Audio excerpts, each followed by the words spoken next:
Now let's quickly review the position of the Sophists. In particular, let's consider Protagoras. And what we're talking about actually comes from a dialogue that Plato wrote with the same name, the Protagoras.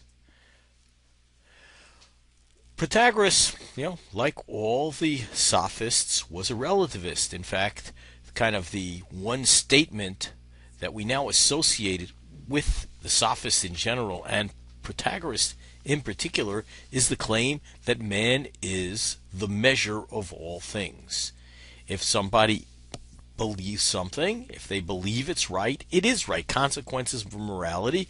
If somebody believes a certain action is morally permissible, then it's morally permissible for that person. Now Socrates considers some of the consequences for morality. And if we think about it, there's a doctrine known as psychological egoism. And the idea is that people always act to maximize their own perceived good.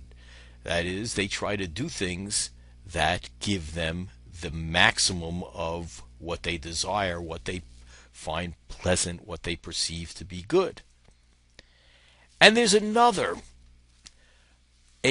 doctrine that it looks like anyone who is of the same opinion as Protagoras, a Sophist, would believe, and namely, it's a position that's known as hedonism. That is, the ultimate good for a human being is pleasure, producing pleasure.